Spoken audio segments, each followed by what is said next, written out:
Hello, hello, and you are very, very welcome. My name is Deirdre, and today I'll be sharing a short talk on the Celtic Festivals of Ireland. And thank you to UCD for inviting me to be here. I'm a graduate of UCD. I have a degree in archaeology and art history, and I worked as an archaeologist for over 8 years. In recent years, I've become increasingly interested in the Celtic calendar and ancient Celtic wisdom. And today I'm going to bring you on a short journey through the Celtic calendar. So I'm just going to start by sharing some images with you. As many of you are aware, Ireland is a very magical, mystical land. And the older I get, the less I want to leave. I feel such a connection with the land and also increasingly with our ancient ancestors. So this is the Celtic wheel. This is an image given to me by one of my mentors, Mary Kennedy. Thank you, Mary. The Celtic wheel is the calendar which was handed down to us from our Celtic and our pre-Celtic ancestors. Our ancestors were very connected to the natural world around them, to the seasons, the stars, the elements, and the cosmos.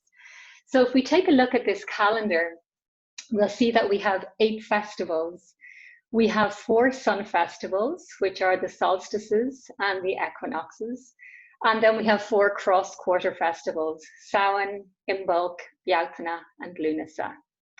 So the 4 sun festivals, they track the journey of the sun, and the other 4 festivals are more to do with the connection of the people, the tua, with the land and with the fertility of the land.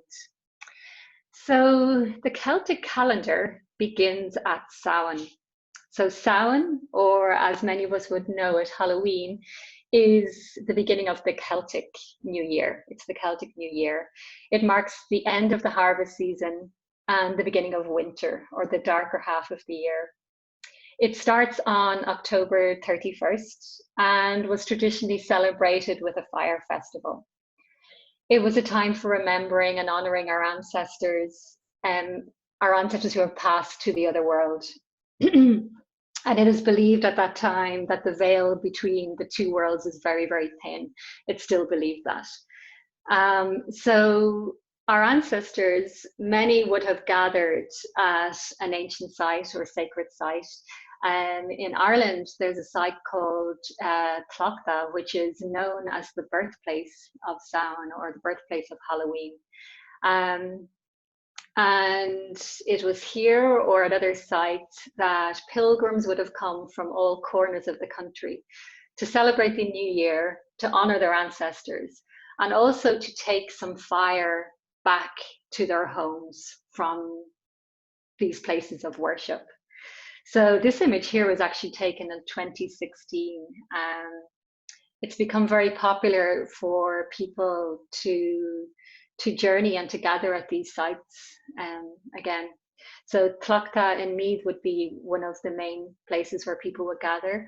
Other sites that are associated with Samhain are the Morrigan's Cave in County Roscommon, and the Mound of the Hostages actually on the Hill of Tara is aligned with the Samhain sunrise.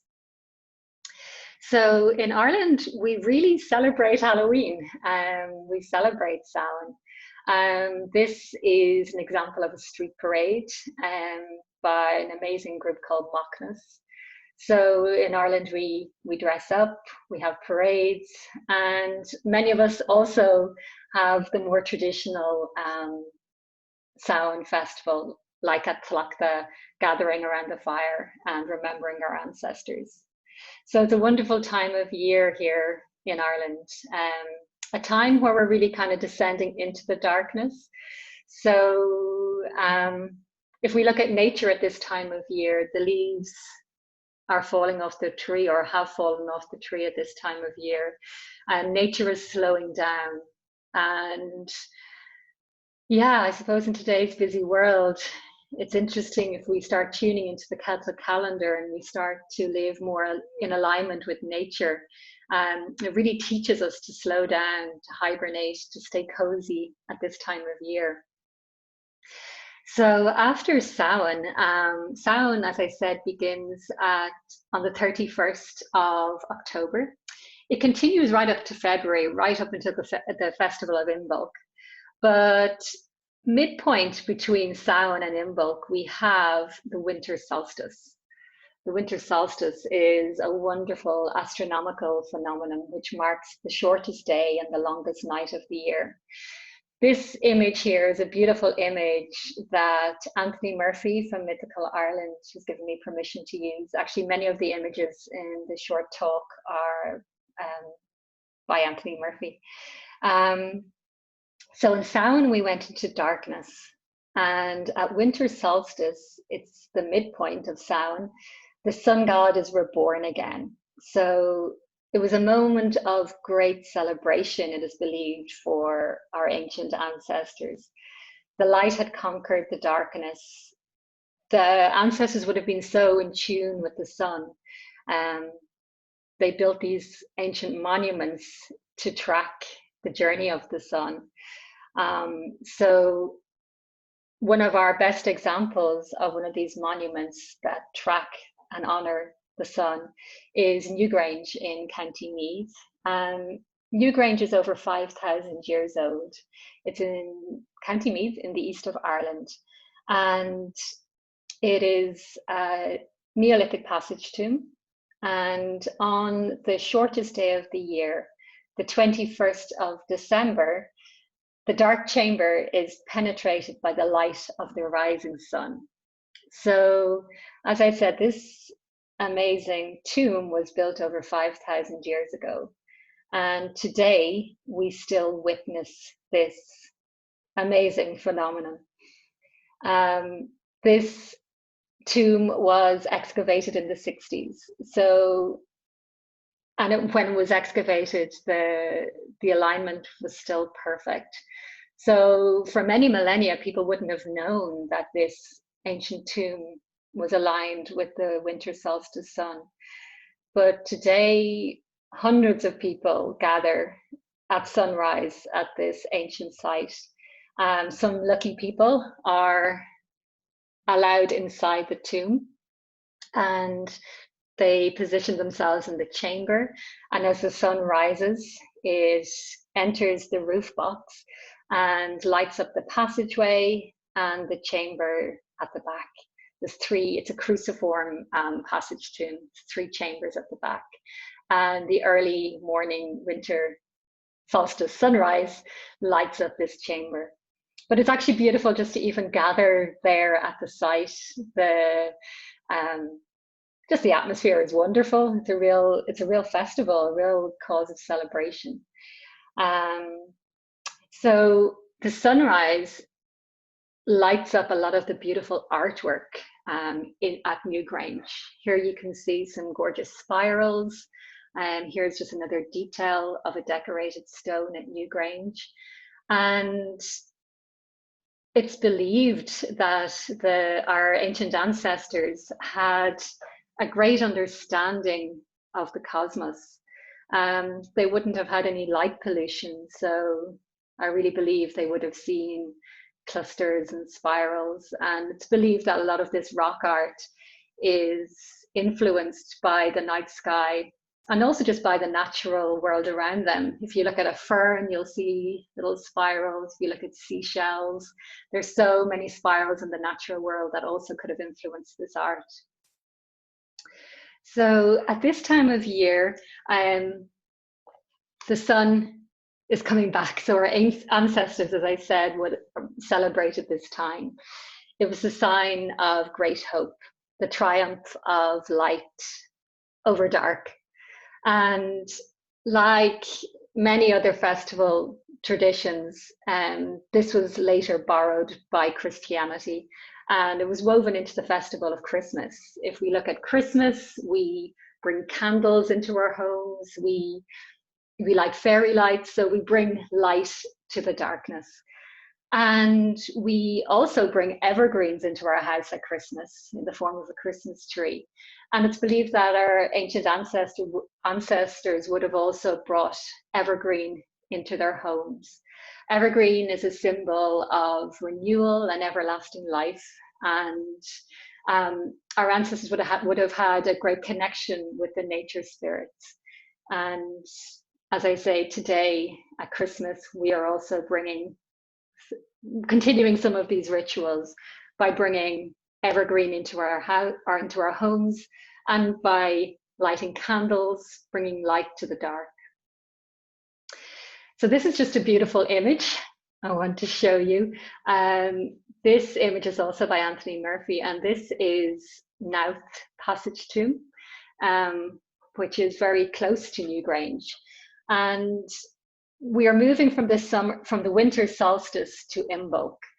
And this time of year is frosty, it's cold, but the light is slowly beginning to come back. And this is just a beautiful image, just to, I suppose, share with you another ancient site and all the little satellite tombs around it. And also how, just tune you into the weather at this time of year. It's frosty, but usually quite clear, and we can really sense the light slowly returning. So next, we move on to the Festival of Imbolc, which is celebrated here in Ireland on February the 1st. Many of you may know it as St. Bridget's Day. It marks the beginning of spring in the Celtic calendar. And although, as I said, it's still pretty cold here in Ireland on this date, if we look to nature, we can see that the land it's slowly beginning to grow fertile again. The days are lengthening and the life is beginning to stir deep beneath the earth. The life force is rising, the sun is strengthening. So our ancestors again celebrated the returning of the fertility. They could see the fertility in the land returning, the emergence of new growth. At this time of year, you may see snowdrops beginning to pop their heads up. This image here is Saint Bridget, or the goddess Bridget. So Imbolc is associated with the goddess Bridget, who later became Saint Bridget. She's associated with wells and with water. And we find sacred wells all over Ireland. I believe there's over 30,000 wells in Ireland. And in Celtic tradition, water was used to purify. And it still is. People still gather holy water from these wells. In mythology, the well is a portal to the other world, a place of magic and a place of wisdom. And often near to a well, we will find a hawthorn tree, which is known as a fairy tree. And many of our ancestors, and still today, people would tie a small piece of cloth to the tree. So if someone in their family or friend was unwell, they would tie this piece of cloth to the tree. And it's believed when that piece of cloth disintegrates, the person who was unwell would be healed. So that tradition still takes place today, that ritual still takes place. So St. Bridget, or Goddess Bridget, as I said, is still very much alive today. Many people still really connect with her. And there's a 9-day walking pilgrimage that began to occur again around 10 years ago. And this walking pilgrimage is to honor Bridget. People walk in her footsteps as a way to find peace, to connect with our ancestors, and to connect with the sacred land of Ireland. And we also, at this time of year, make these crosses. Many of you may recognize these. We often learn to make them in school. They're called Bridget's crosses, and they're made from woven rushes. And it has 4 arms, and they're used to symbolize the 4 elements or the 4 directions. They're often hung as protection in the home, and people can gift them to each other. But yeah, primarily they're a symbol of protection. And they're also used to protect the land at this time, which is slowly growing fertile. So we move from Imbolc next to the spring equinox. So again, the equinox is another sun festival. It marks the midpoint of spring in the Celtic calendar. This year, the date for the spring equinox was March 20th, but it can occur anytime between the 19th and the 23rd. So equinox means equal, when the day and the night are equal. So as I said before, the equinoxes and the solstices, they track the journey of the sun. So we have many ancient sites which mark this journey. And another one of these sites is an Iron Age site, actually. This is a hill fort, which is in the north of Ireland, on the Inishowen Peninsula. It's called Greenan of Alach, and it's a beautiful hill fort which dates to around 1700 BC. And this is aligned with the equinoxes, with the autumn equinox and with the spring equinox. So on just 2 days every year, the autumn and the spring equinox, the rising sun aligns with this monument. Now, also just the views from this monument are spectacular. It's such an incredible place. And you can see from this image that there was an older monument on this site before this was built in the Iron Age.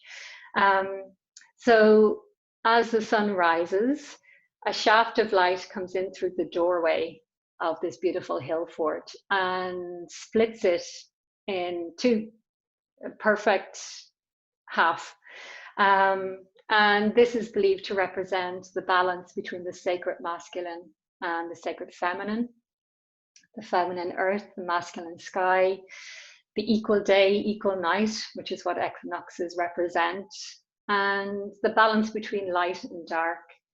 So around this time is typically time of Easter, and it's also believed that some of the rituals or traditions we have today would have been practiced by our ancestors, even the connection with the egg at Easter time.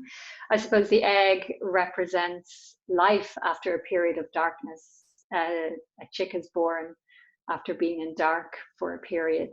It's a time of fertility, it's a time of growth, a time of new life. And as I said, our ancestors were so connected with the natural world around them. You can see how this would have been a cause of great celebration, and many would have gathered at these sites. Another site which is aligned with the spring equinox is Cairn T in Lough Crew. It's also aligned with both autumn and spring equinox. So after the equinox, we move to possibly my favorite festival. This is Bealtaine, the Festival of Bealtaine. And the Festival of Bealtaine announces the arrival of summer. It generally takes place on May 1st. This year, the astronomical date was May 5th, but around that time is when the Festival of Bealtaine is celebrated. The ancient Celts and our ancient ancestors celebrated for the fertility of the land goddess and the strength of the sun god. So Eru would have been celebrated, the land goddess at the time.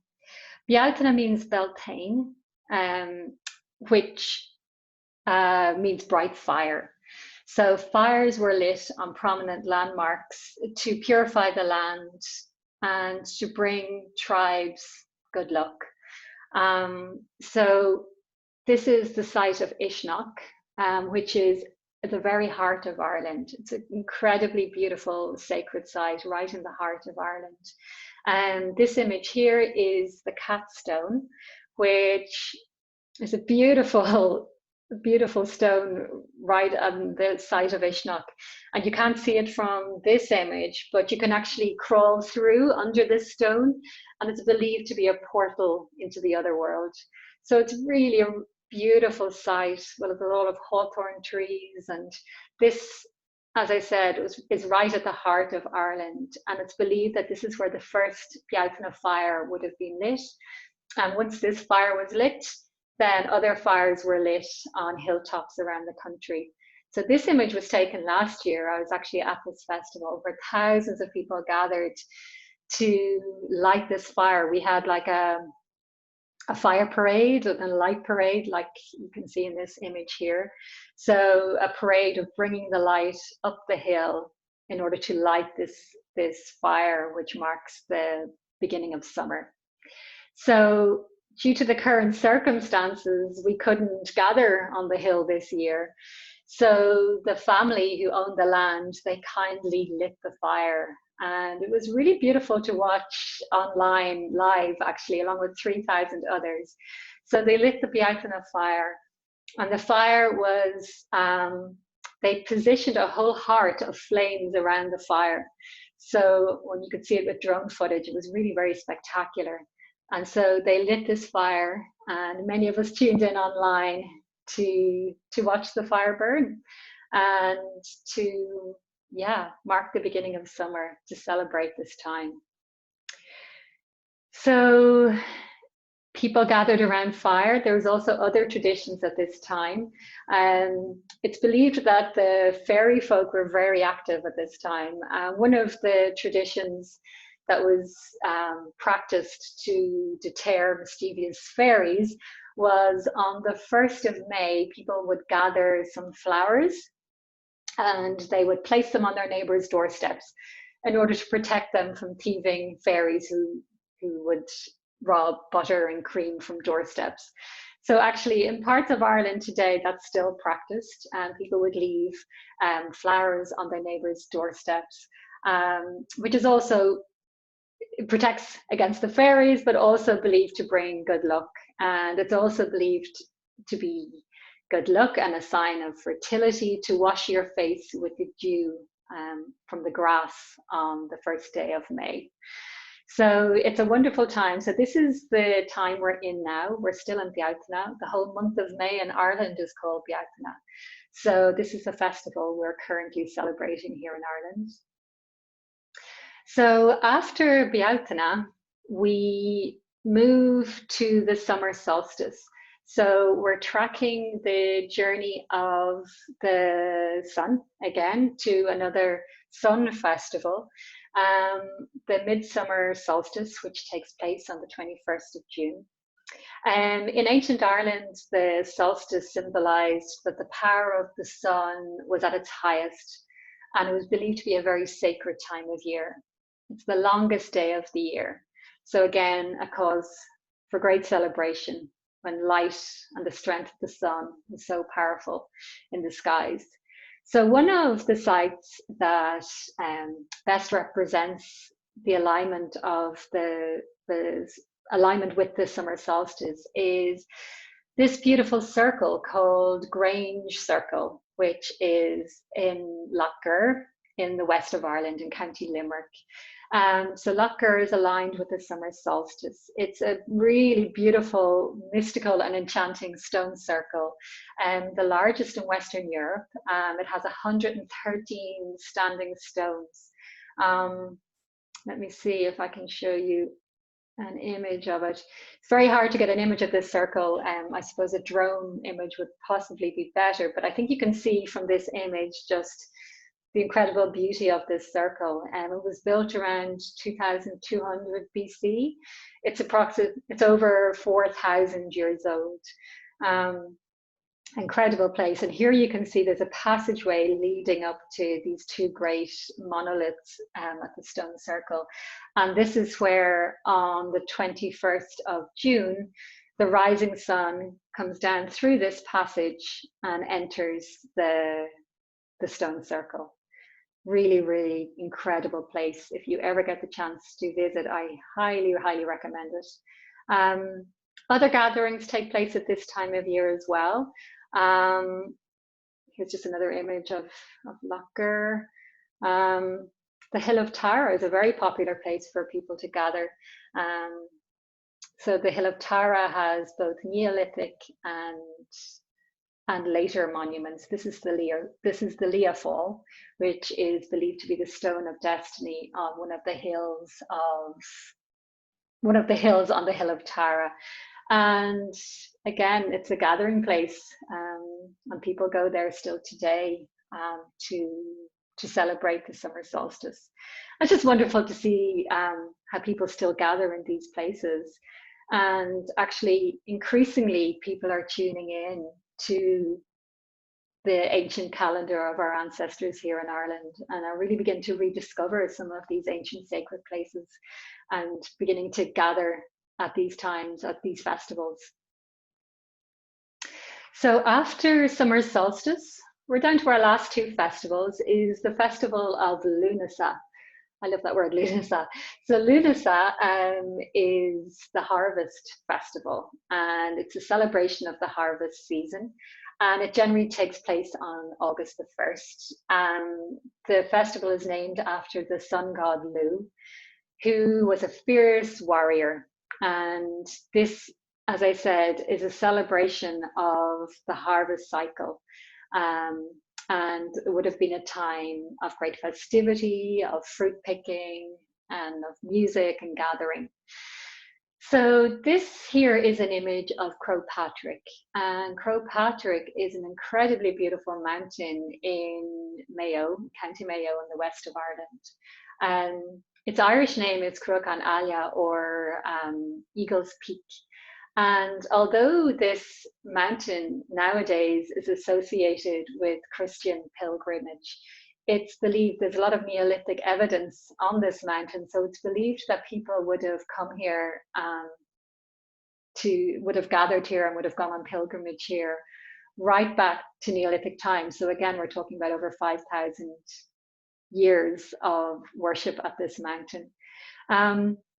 So at Lughnasa, so around the 1st of August, but any time really, Lughnasa is kind of celebrated from the 1st to the 14th, but usually around the very beginning of August, usually on the Sunday around this date, there's an annual hike on this sacred mountain.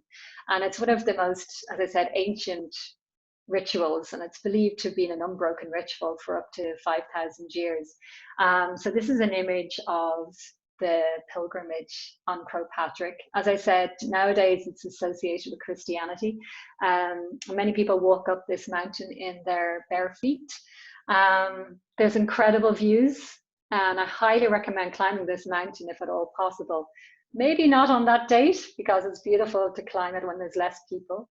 The views look over Clew Bay, and there's believed to be 365 little islands on Clew Bay, one for every day of the year. I'm not too sure how true that is, but it's an incredibly beautiful view, incredibly sacred mountain, and one I highly recommend visiting. So after this celebration of harvest, we come to our final festival, which is the autumn equinox. So the autumn equinox is another sun festival. I just love this image. I suppose it just shows an ancient site and the setting sun, and really that's kind of what's happening as the sun moves through the calendar at this time of year. It's beginning to go down. It's beginning to weaken in strength. The days are slowly, well, I suppose just becoming more equidistant or equal. So, because the next festival we come to is the equinox. So as I said before, the equinox means equal day, equal night. So the autumn equinox takes place around the 21st of September. And as I said, it's another sun festival. And it marks the end of the summer and the beginning of autumn. So one of the most amazing places to see this equinox is Lough Crew. And Lough Crew is in County Meath. There are many, many ancient sites at Lough Crew. But the one that is aligned, or one of the ones that is aligned with the autumn equinox, is Cairn T. Yes, Cairn T. This is Cairn T here. And people gather at this tomb on very early morning of the autumn equinox. And we gather here to witness again an incredible phenomenon that has occurred for over 5,000 years. So as the sun rises, it comes through the passage of Cairn T, and it lights up the chamber at the back. Now, I was very lucky to be here 2 years ago. Yeah, 2 years ago for Autumn Equinox. And it was so amazing to sit in this tomb, to sit in this chamber of this tomb. And as the sun rose, it lit up this chamber, and there's an incredibly beautiful carved stone at the back of the chamber with a beautiful solar symbol. It's known as the equinox stone, but it lights up the chamber and lights up that stone. And yeah, it's just really, really incredible experience. Yeah, to be here and witness this phenomenon. Makes you feel very close to your ancestors, you know. And yeah, I think the cairn may be closed at the moment, but obviously due to current circumstances, it is closed. But if you get the opportunity to visit this place, I highly recommend it. It's just incredible. It's called Lughnasa, which is the Hill of the Witch. And yeah, it's associated with the equinoxes, both the autumn and the spring equinox. So I'm just going to finish the talk by just showing this image. I just think it's an incredibly beautiful image, again by Anthony Murphy. And I suppose just acknowledging how our ancestors would have watched and measured the movements of the sun, the moon, and the stars. I believe they would have been very connected with the cosmos, really connected with the universe. And also there's evidence that they had a deep hope and belief in the existence of an afterlife. I know when I look at this image and look at the stars and the earth, and the rocks, and the trees, I feel just a real connection with the ancestors across time, space, and landscape. And I believe that in today's busy world and in the current crisis on the planet, it's really, really important for us to tune into nature, to tune into the ancient sites, and to tune into the wisdom that our ancestors offer us. When we begin to live more in harmony with nature, it brings us to a place of deeper peace and connection with ourselves as well as with the world around us. So I hope you enjoyed this short talk. Thank you very, very much for joining me today. If you'd like to follow any of the projects I'm working on or any of the sites I'm reconnecting with on social media, I'm Hidden Ancient Ireland, and I'd love to connect with you there. So once again, thank you so much to UCD for inviting me to be here today, and enjoy the rest of the festival. Bye-bye.